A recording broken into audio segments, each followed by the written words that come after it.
Hai hai hai teman-teman, jadi kali ini kita akan bedah buku bersama alumni Darul Aksara Ekonomi. Assalamualaikum warahmatullahi wabarakatuh. Alhamdulillahillazi hadana li hadza wa ma kunna linahtadiya laula an hadallah. Asyhadu an la ilaha illallah wa asyhadu anna Muhammadan abduhu wa rasuluhu zanabiyya bada. Rabbitu billahi robba, rabbi islam madina, nabi muhammadiyah wa rasulullah. Puja dan puji syukur kita panjatkan kehadirat Allah Subhanahu wa Ta'ala yang telah memberikan rahmatnya kepada kita, dan tak lupa pula kita panjatkan salawat serta salam kepada baginda Nabi Muhammad Sallallahu Alaihi Wasallam. Perkenalkan, nama saya Alsa Abdullah, alumni Darul Aksara Ekonomi Jilid 3. Nah, di video kali ini saya akan membedah buku Nalar Kritis Pendidikan oleh Dr. Muhammad Arfan Muammar MPDI. Di mana buku ini mengemukakan isu-isu pendidikan yang perlu dikaji ulang. Di mana buku ini membagi persoalan pelik pendidikan yang memiliki solusi alternatif di dalam pendidikan yang berguna di masa yang akan datang. Nah, buku ini diterbitkan pada Desember 2019, berjumlah 234 halaman. Nah, yang langsung saja di bagian pertama ada belajar dalam perspektif teoristik. Nah, di mana penulis mengemukakan 5 teori belajar. Yang pertama adalah teori belajar behavioristik, yang kedua ada teori belajar kognitif, yang ketiga ada teori belajar humanistik, yang keempat ada teori belajar konstruktivistik, dan yang terakhir ada teori belajar sibernetik. Nah, di kelima teori belajar itu perlu kita jelaskan apa-apa saja yang dimaksud dari teori-teori belajar tersebut. Yang pertama ada teori belajar behavioristik. Apa sih teori belajar behavioristik itu? Teori belajar behavioristik itu adalah suatu pemahaman atau pengamatan perubahan perilaku yang diamati, diukur, dan dinilai secara konkret. Di mana salah satu ilmuwan behavioristik yang bernama Thorndike melakukan eksperimen yang dimana eksperimennya itu yang dinamakan trial and error learning. Maksudnya Thorndike ini memiliki pemahaman terhadap manusia dan hewan yang memiliki kesamaan, yaitu cara belajarnya. Nah, di sini Thorndike melakukan eksperimen pada seekor kucing, yang dimana kucing yang lapar dimasukkan ke dalam sebuah kandang, yang dimana di dalam kandang tersebut ada tombol untuk membuka pintu dari kandang tersebut. Lalu Thorndike memberikan makanan di depan kandang tersebut, sehingga menimbulkan respon yang agresif dari seekor kucing tersebut. Seekor kucing tersebut memberikan respon yang agresif, sehingga dia tanpa sengaja menekan tombol yang berada dalam kandang tersebut sehingga dia bisa keluar. Nah, Thorndike melakukan hal tersebut kepada kucing selama berulang-ulang kali, sehingga sampai di mana kucing itu bisa keluar dengan mudah tanpa mengeluarkan respon yang agresif seperti awal tadi. Nah, di sini kucing itu belajar bahwa bagaimana cara dia bisa dengan mudah keluar dari kandang tersebut, karena dia sudah tahu letak tombolnya ada di mana. Nah, pemahaman dari Thorndike bahwa manusia juga belajar seperti itu, dimana ketika pertama kali diajarkan seseorang masih belum tahu atau biasa terkadang melupa, tapi ketika kita mengajarkannya berulang-ulang kali hingga pada saat seseorang tersebut memahami bagaimana cara memahami pelajaran yang diberikan atau hal-hal yang dilakukan sampai dia tidak perlu diajari lagi, seperti itu. Oke. Baik, yang kedua ada teori belajar kognitif. Teori belajar kognitif atau dipahami dengan understanding, dimana ketika seseorang melakukan sesuatu bukan karena atau ingin mendapatkan sesuatu atau takut terhadap sesuatu, tetapi karena memang benar-benar dia tahu atau paham dia harus melakukan hal tersebut. Contohnya kepada seseorang anak yang rajin belajar, dia rajin belajar setiap malam sehingga mendapatkan peringkat yang bagus, bukan karena dia ingin mendapatkan hadiah dari orang tuanya atau pujian dari orang-orang atau takut terhadap hukuman dari orang tuanya, tetapi karena dia memang benar-benar tahu bahwa belajar itu adalah suatu kewajibannya yang memang harus dia lakukan. Di mana teori kognitif ini betul-betul memahami dirinya sendiri. Nah, seperti ada contoh lain seperti seorang ibu yang takut untuk masuk ke kamar anaknya karena di dalam kamar anak tersebut ada komputer. Seorang ibu tersebut takut terhadap komputer yang ada di dalam kamar anaknya, sehingga dia takut masuk ke kamar anaknya. Nah, seorang anak tersebut berinisiatif untuk membuat ibunya tidak takut lagi terhadap komputer, di mana dia memberikan hiasan pernak-pernik di komputernya sehingga nampak indah dan tidak menakutkan. Tetapi hal tersebut tidak berhasil. Kenapa? Karena seorang ibu tadi bukan takut terhadap komputernya, tapi takut terjadi apa yang akan terjadi pada komputer tersebut. Nah, di sini memberikan kita pemahaman bahwa kita harus memberikan pemahaman untuk mengubah pola pikirnya, bukan dengan cara mengubah objek dari sesuatu yang ditakuti dari orang tersebut. Nah, itu tadi dua contoh dari teori kognitif itu, dimana kita mengubah pemahaman seorang dengan cara memberitahunya atau dilakukan secara berulang, bukan dengan cara mengubah objek. Kita harus memberikan perhatian atau pengertian terhadap seseorang untuk lebih memahami bahwa hal tersebut tidak terlalu buruk seperti apa yang dipikirkannya, begitu. Tapi itu tergantung dari orangnya masing-masing, apakah dia bisa mampu melawan pikiran yang negatif atau tidak. Jadi seperti itu. Oke. Yang ketiga ada teori belajar humanistik. Apa itu teori belajar humanistik? Teori belajar humanistik adalah ketika seorang benar-benar memahami bahwa belajar itu harus berpusat pada dirinya sendiri. Nah, di mana ketika seseorang dianggap berhasil dalam belajar, yaitu ketika dia berhasil memahami lingkungan dan dirinya sendiri. Artinya seorang yang belajar harus mengamati dari sudut pandang si pelaku, bukan dari sudut pandang si pengamatnya. Nah, teori belajar humanistik ini sangat tidak setuju tentang orang-orang yang selalu membanding-bandingkan orang yang satu dengan orang yang lainnya, atau contoh yang biasa sering terjadi pada anak-anak di rumahnya, itu dimana ketika seorang ibu yang selalu membandingkan anaknya dengan anak tetangga, contohnya seperti, kamu kenapa tidak pintar seperti dia, begitu. Hal tersebut paling tidak cocok dengan teori humanistik ini, karena tidak memanusiakan manusia, di mana manusia itu memiliki pemikiran yang berbeda, walaupun sama, tapi mereka itu orang yang berbeda, mereka memiliki pemikiran berbeda, pemahaman yang berbeda-beda pun. Nah, salah satu ilmuwan teori belajar humanistik yaitu Abraham Maslow. Abraham Maslow ini sangat kurang relevan dengan pemahaman dari teori belajar behavioristik, di mana dia berpendapat bahwa teori belajar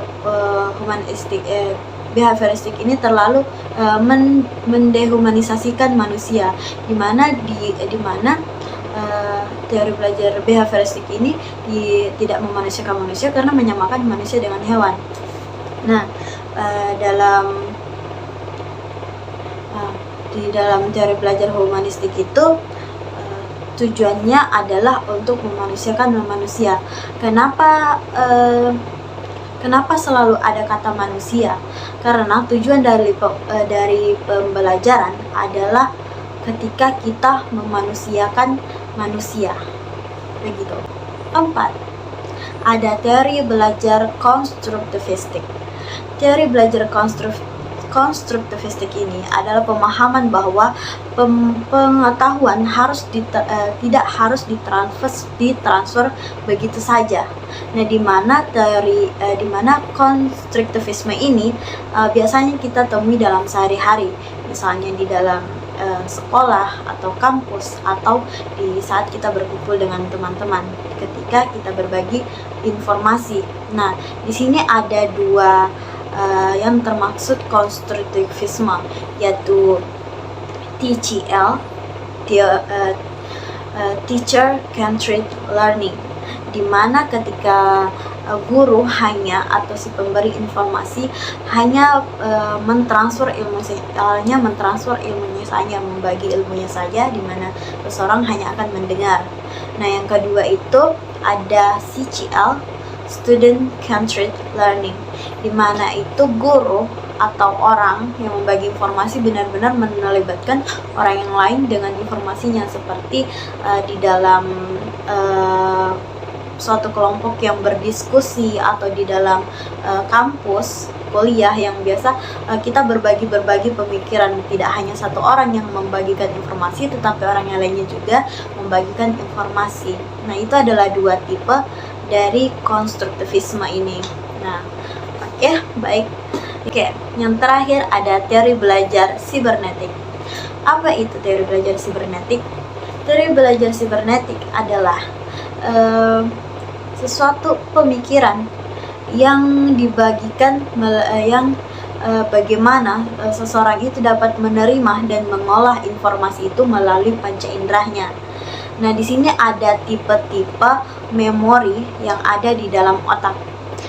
Nah, yang pertama ada SR, Sensor Register. Ini adalah tahap pertama di mana ketika seseorang menerima informasi itu hanya langsung masuk saja ke di dalam otak kita, lalu tidak bertahan lama, kurang lebih 1 detik informasi itu akan hilang jika informasi itu tidak berulang kali. Teori ini sedikit berhubung sibernetik ini sedikit berhubungan dengan behavioristik, di mana ketika kita diberikan pelajaran, kita melakukannya berulang kali, maka kita akan mengingatnya. Nah, jika hanya dilakukan 1 kali, mungkin itu jika dilakukan 1 kali dan tidak dilakukan dengan waktu dekat, maka memori itu hanya akan tersimpan sebentar saja, kurang lebih 1 detik. Atau seperti seseorang berbicara, nah yang hanya kita dengar tetapi langsung kita lupa begitu saja. Nah, yang tahap kedua ada STM, Short Term Memory, di mana memori ini atau informasi yang kita terima itu bisa tersimpan di otak kita, hanya bertahan sementara saja, Nah, kalau di yang pertama tadi hanya juga bertahan sebentar, tapi kurang lebih hanya mungkin bisa dibilang kalau hanya informasi yang lewat sekilas saja. Tetapi kalau yang di short term memory ini adalah informasi yang mungkin bisa kita ingat hanya 1-2 hari, besoknya kita lupa, atau biasa kita tahu, kita ingat, tetapi kita tidak tahu bagaimana cara membicarakannya atau mengeluarkannya, seperti itu. Lalu yang terakhir ini adalah LTM, long time memory, di mana ketika kita benar-benar tahu informasi itu, ketika informasi asli yang kita terima, kita memahaminya dan mengeluarkan seperti bagaimana cara kita menerima informasi itu. Nah, yang saya maksud tadi yang berhubungan dengan teori behavioristik itu, ketika informasi atau sesuatu yang dilakukan berulang-ulang kali sehingga kita hafal betul hal tersebut karena memang dilakukan berulang kali dan membekas di pikiran kita. Ini dinamakan long term memory. Nah, itu tadi 5 teori belajar dalam bagian yang dimana belajar dalam perspektif teoristik. 5 teori belajar yang dikemukakan oleh si penulis ini cukup bermanfaat untuk kita ketahui. Nah, kalau ingin membaca lebih jelasnya, kalian bisa baca bukunya, teman-teman. teman-teman. Oke, kita lanjut ke yang bagian kedua, yaitu menyikapi persoalan pendidikan. Oke, yang pertama itu ada kalistung. Apa itu kalistung? Kalistung itu kalistung itu membaca, menulis, dan menghitung. Kapan diajarkannya kepada anak?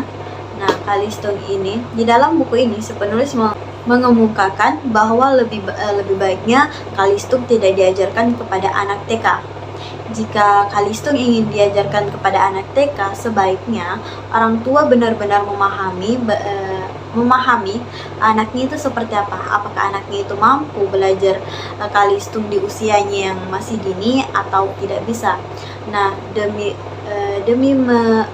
jika orang tua tersebut ingin mengajarkan kalistung kepada anak TK-nya, maka dia akan memasukkannya ke sekolah dasar yang dimana syarat masuk ke sekolah itu adalah harus pintar kalistung.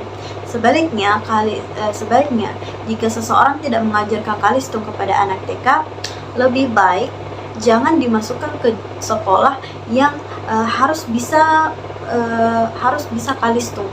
Kenapa? Karena di situ akan mengurangi tingkat kepercayaan diri kepada seorang anak sehingga membuat anak itu stres. Nah, kapan sebaiknya diajarkan kalistung itu?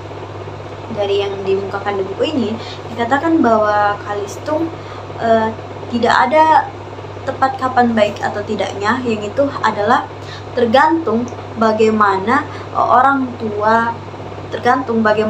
tua menyikapi anaknya. Apakah dia akan membiarkan anaknya belajar di mana harus dia mengetahui hal-hal yang mendasar dulu, atau ketika anaknya sudah berada di sekolah dasar. Nah, semuanya ada plus minusnya, tapi itu tergantung dari orang tua masing-masing bagaimana menyikapi atau bagaimana hal yang terbaik dia lakukan untuk anaknya, tanpa harus ada penekanan di dalamnya atau tanpa harus membuat seorang anak menjadi stres. Nah, seperti itu. Nah, kita lanjut kepada kelas kompetisi atau kelas inklusi. Nah, sebelum itu kita perlu ketahui apa itu kelas kompetisi. Kelas kompetisi itu adalah kelas di mana ketika seseorang anak ditanya, kamu berada di kelas mana, maka dia akan menjawabnya dengan bangga, saya berada di kelas A. Nah, ini adalah contoh di mana ketika anak-anak yang berada di satu kelas itu berlomba-lomba untuk menjadi yang terbaik, di mana terkadang anak-anak yang berada di kelas kompetisi ini memiliki sikap yang egois atau kurang simpati. Contohnya ketika ada teman yang sakit, maka si rival dari temannya ini akan merasa senang karena itu adalah kesempatan yang besar bagi dia untuk menjadi siswa terbaik. Nah, sebaliknya dari kelas kompetisi ini ada kelas inklusi. Nah, apa itu kelas inklusi? Kelas inklusi adalah kebalikan dari kelas kompetisi, adalah kelas di mana ketika anak tersebut ditanya kamu berada di kelas mana, maka anak tersebut akan dengan biasa menjawab saya berada di kelas A. Nah, di sini kita bisa lihat perbedaannya, di mana kelas inklusi ini sangat mengutamakan keakraban siswa-siswa dari anak kelas inklusi, di mana mereka kebanyakan memiliki simpati yang tinggi dan memiliki kerjasama yang baik, di mana mereka tidak berlomba-lomba, di mana mereka tidak harus saling menjatuhkan satu sama lain. Nah, kedua kelas ini memiliki plus dan minusnya masing-masing, di mana kalau kelas kompetisi itu akan memberi tantangan kepada seseorang siswa agar mereka bisa meningkat, agar mereka bisa lebih baik. Itu hanya tergantung dari masing-masing anak tersebut, apakah dia akan menggunakan cara yang baik atau yang tidak baik. Tapi lebih baik harus menggunakan cara yang baik.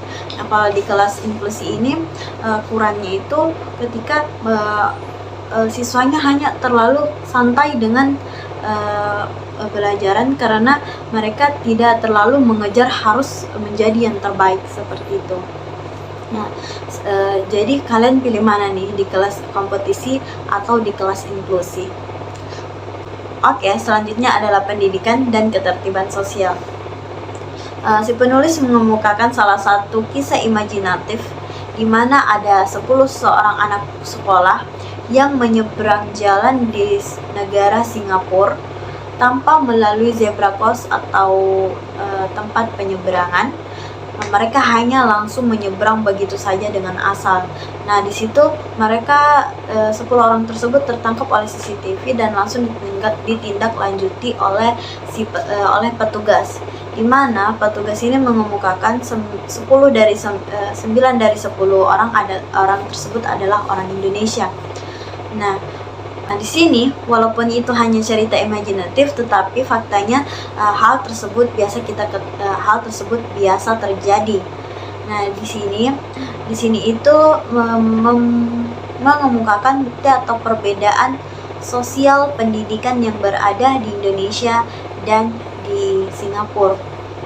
Nah, di buku ini si penulis mengatakan bahwa ketika dia berada di Indonesia, ketika dia sedang berjalan kaki di Indonesia, dia akan dengan santai berjalan biasa saja dengan tidak terburu-buru. Sebaliknya, ketika dia berada di Singapura, tanpa disadari dia akan berjalan cepat atau terburu-buru.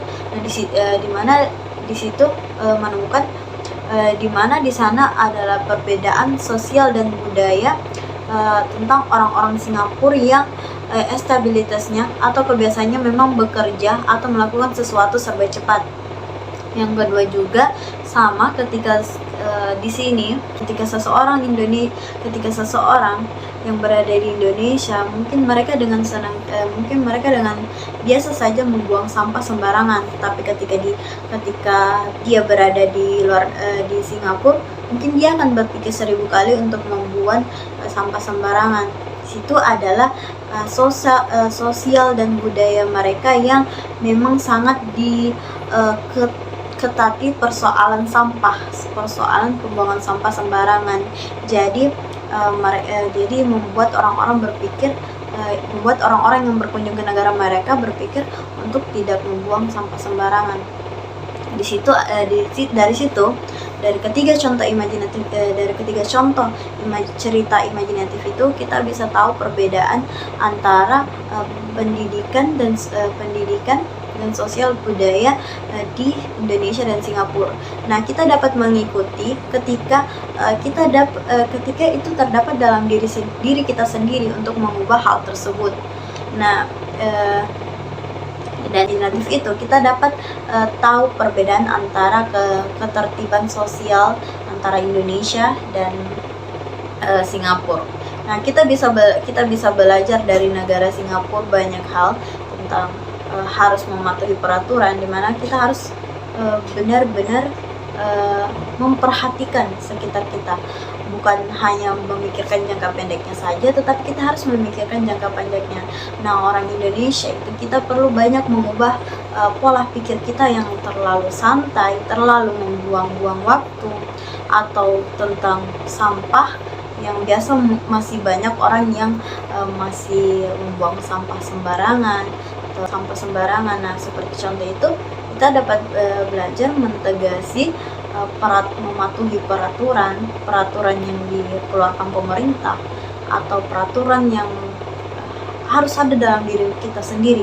Bukan kita harus menunggu peraturan dari dari pemerintah atau dari orang-orang lain, tapi kita harus berinisiatif sendiri untuk merubah hal-hal buruk untuk menjadi hal-hal baik. Ketika kita ingin membuat negara kita menjadi berkembang seperti negara-negara lain, atau bisa lebih dari negara-negara lain. Nah, kita harus mengubah pola pikir yang ditanamkan pada orang-orang yang masih saja berada di pikiran orang-orang, bahwa masih bersikap santai atau masih mengabaikan peraturan-peraturan. Nah, itu tadi. Oke, kita lanjut kepada bagian yang terakhir.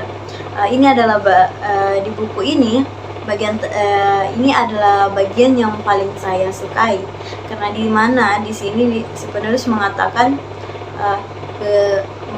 belajar, di mana penulis mengatakan, di mana pada buku ini mengatakan belajar kesetiaan dari seekor anjing. Wow, di mana di sini kita diajarkan bagaimana cara menjadi seseorang, membentuk karakter kita dari contoh seekor anjing.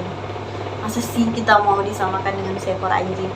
Nah, apa yang tertulis di buku ini? Di buku ini mengatakan bahwa anjing adalah hewan yang paling setia. Kenapa di buku ini? Kenapa sang penulis mengatakan bahwa sang penulis mengemukakan cerita kisah nyata yang berada di Jepang, yaitu seekor anjing yang bernama Hachiko. Seekor anjing yang bernama Hachiko ini seekor anjing yang dimana setiap sore selalu ke stasiun Shibuya untuk menjemput majikannya. Dia melakukannya setiap sore untuk menjemput majikannya pulang kerja. Hingga pada suatu hari majikannya meninggal pada tahun 1925. Seekor anjing yang tidak mengerti dengan kata meninggal, tidak tahu dengan kalau apa arti dari kata majikan yang meninggal, dia masih saja menjemput majikannya di stasiun Shibuya setiap sore hingga dia meninggal pada tahun 1935. Nah, anjing ini bukan hanya melakukan hal tersebut selama berbulan-bulan, bahkan hingga 10 tahun dia melakukannya. Di sini kita bisa membuktikan bahwa anjing itu memiliki kesetiaan yang sangat tinggi. Nah, kenapa anjing? Nah, umat Islam biasanya sangat tidak asing dengan seekor anjing yang karena dikatakan galak atau yang air liurnya najis, sehingga membuat umat Islam tidak memelihara anjing untuk memelihara kesucian. Nah, berbeda dengan non-muslim yang mereka cenderung lebih suka memelihara anjing karena kesetiaannya. Nah, si penulis mengemukakan salah satu kisah dari dia menceritakan di sini kisah temannya yang bersekolah atau berkuliah di luar negeri, di mana temannya ini mengatakan bahwa si penulis mengatakan bahwa kalau mahasiswa di sana lebih memilih dokter hewan ketimbang dokter umum. Kenapa? Karena orang-orang di sana itu lebih memilih kehidupan sehat. Mereka biasa berlari-lari sehingga jarang mereka di sana untuk mendapatkan penyakit.